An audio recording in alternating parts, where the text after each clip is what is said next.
Kifo cha ghafla cha Mark Vivien Foe aliyedondoka uwanjani na hakuwahi kuamka tena. Foe alizaliwa Mei 1 mwaka 1975 mjini Yaounde, mji mkuu wa Cameroon, akiwa na ndoto kubwa na moyo wa simba. Mark Vivien Foe alianza safari yake ya soka katika klabu ya Canon Yaounde. Kipaji chake kiling'aa kwa haraka na virabu vya Ulaya vilimtambua. RS ya Ufaransa ilimchukua na baadaye akasajiliwa na West Ham United kule England, Olympic Lyon na hatimaye Manchester City. Alikuwa kiungo mkabaji, nguzo ya timu, mchezaji asiyechoka. Taifa la Cameroon lilimpenda sana. Alivaa jezi ya taifa kwa heshima na mapenzi. Alicheza mechi zaidi ya 60 na kushinda taji la kombe la mataifa ya Afrika AFCON mara 2. Uwanjani alikuwa shujaa, lakini hamna mtu aliyetarajia kuwa shujaa huyo angelala usingizi wa milele akiwa bado yupo uwanjani.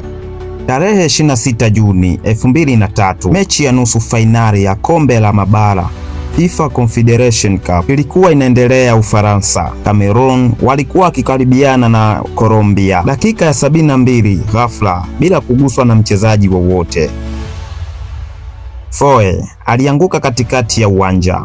Wote walijua ni tatizo la kawaida, lakini haikuwa hivyo. Madaktari walikimbia uwanjani, walijaribu kila walichoweza. Kwa zaidi ya dakika 45 walipambana kuokoa uhai wake, lakini moyo wa Foe ulikuwa tayari umesimama. Uchunguzi wa kitabibu ulithibitisha kuwa Foe alikuwa na tatizo la moyo wa siri. Ni ugonjwa wa moyo wa kurisi unaosababisha moyo kuwa mnene kupita kawaida. Kwa mara nyingi sana inasababisha vifo vya ghafla kwa wanamichezo. Hakuwahi kujua, hakuwahi kulalamika, hakuwahi kuamka tena. Kifo chake kilistua dunia. Mechi ya fainali kati ya Cameroon na Ufaransa haikuwa na furaha tena. Wachezaji walilia sana huku wakishikilia picha ya Foe uwanjani. Dunia walimtunza kwa heshima. Manchester City walistaafisha jezi nambari 23. RS Lens walifanya hivyo hivyo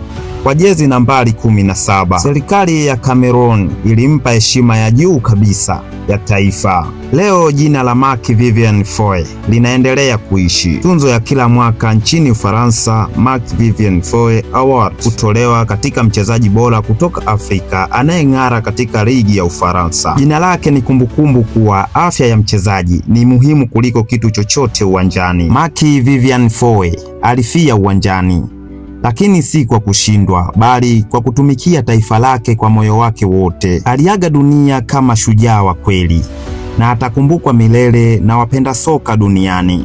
Ukiwa umeguswa na hadithi ya Foe, tafadhali bofya like, acha comment, usisahau kusubscribe kwa hadithi zaidi za mastaa waliotuacha, lakini walioandika historia isiyofutika kwenye soka.